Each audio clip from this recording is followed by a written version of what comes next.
राधे राधे दोस्तों। HTET 2024 PGT old subject की answer की जो हो आपकी आ चुकी है। तो यहाँ पे इस वीडियो में जो है आपको एचटेट की पीजीटी की ओल्ड सब्जेक्ट की सभी सब्जेक्ट्स की आंसर की जो है आप चेकआउट कर सकते हो।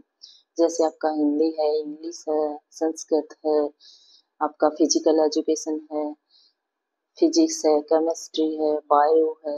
तो इस तरह से आपके सभी सब्जेक्ट जो हैं, जो भी आपके पीजीटी के जो सब्जेक्ट है लेक्चरर्स के लिए, उन सभी की जो आंसर की आपको यहाँ पे देखने को मिलेगी। तो यहाँ से चेकआउट आप कर सकते हो। तो यदि कोई बात नहीं है, आपके एचटेट के आंसर की जो हो आ चुकी है, यदि अभी आंसर की देख के मायूस होने की जरूरत नहीं है। अगर किसी का अच्छे नंबर आ रहे हैं तो कोई दिक्कत है ही नहीं, देखो अच्छी बात है।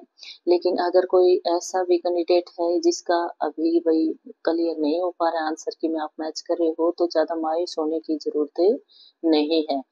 क्योंकि अभी ये 2024 का स्टेट का था और इसमें डेट जो है वो आगे आपकी होती जा रही थी। कभी कोई डेट जनवरी में डिसाइड हो रहा था, फिर आपका होता होता जुलाई में, तो एक कंटिन्यूटी जो है वो नहीं बन पाई है स्टूडेंट्स की। तो इस वजह से हो सकता है रिजल्ट के ऊपर कुछ इफेक्ट आए। लेकिन ये है कि अभी 2025 की अपनी जो तैयारी है उसको कंटिन्यू रखना, क्योंकि अभी जो तैयारी आपने की है वो आगे फर्दर आपके काम आएगी। तो इसलिए अपनी तैयारी को कंटिन्यू करना। और 2025 ये जो स्टेट का पेपर है ये तो आपका 2024 का है, तो 2025 का पेपर जो है वो भी आपका अभी होना बाकी है। तो इसलिए अभी यदि किसी बच्चे का कुछ यूं लग रहा है कि क्लियर नहीं हो पाएगा, तो वो ज्यादा मायूस होने की बजाय अपनी तैयारी को कंटिन्यू रखना भाई। तो जरूर आपकी बार आप 2025 का जो पेपर दोगे उसमें श्योरली ये है कि आपका जो रिजल्ट है वो आपके फेवर में ही आए।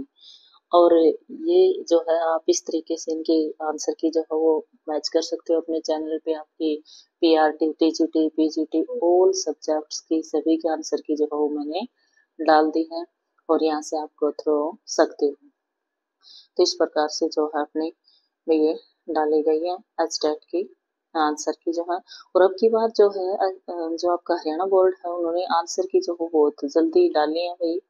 क्योंकि पहले जो है कम से कम 2-3 दिन का टाइम तो लगता ही लगता था आंसर के आने में। और आज जो है अपना कल और आज पेपर था 30 और 31 को, और देखो 31 को आंसर की जो है वो डालती है। तो हरियाणा बोर्ड काफी जल्दी जल्दी जो है काम आपके ये हो रहे हैं। तो इसका मतलब रिजल्ट जो है वो भी आपका शीघ्र ही देखने को आपको मिलेगा। तो इसलिए अपना जो है तैयारी कंप्लीट अपनी रखना। और ज्यादा अभी अच्छी बात है, क्लियर होता है वो तो देखो आगे की अपनी तैयारी कंटिन्यू रखना। ठीक है। और अगर किसी बच्चे का ये रह रहा है कि कोई 1 नंबर से रह गया, कोई 2 नंबर से रह गया, कोई 3 नंबर से रह गया, देखो दुख होता है जब हम तैयारी करते हो इस तरह से पास। अब उन स्टूडेंट्स को ये नहीं कह सकते कि उन्होंने तैयारी नहीं की। तैयारी तो उन्होंने भी की है कहीं ना कहीं, उस टाइम पेपर को देख के या कोई क्वेश्चन निकला था या थोड़ी जल्दबाजी में कोई क्वेश्चन आपके मिस्टेक हो चुकी है। तो देखो वो चीज तो अब दोबारा वापस आ नहीं सकती है।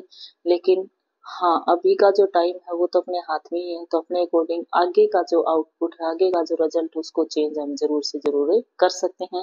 इसलिए ज्यादा यूं सोचने की ज्यादा तरफ फोकस मत करना। ठीक है, जो भी होता है वो अच्छे के लिए होता है। हाँ, हो सकता है आज को हमें जो चीज हमारे फेवर में नहीं आई तो हमें वो बुरी लगती है, लेकिन रियल में ऐसा नहीं होता है कि वो बुरी होती है। ठीक है, तो हो सकता है अगली बार अपने और अच्छे मार्क्स से क्वालिफाई होता हो। और अपनी तैयारी को कंटिन्यू रखो भाई। ये नहीं है कि कई बार क्या होता है कि तैयारी जो है हम करते हैं तो कोई पेपर अपने सामने होता है तो जैसे ही फॉर्म निकलते हैं उस टाइम तैयारी करना स्टार्ट करते हैं, तो उससे जो है उस कई चाहते हैं उसके अकॉर्डिंग आउटपुट जो है वो देखने को नहीं मिलता है। तो तैयारी कंटिन्यू अपनी रखें।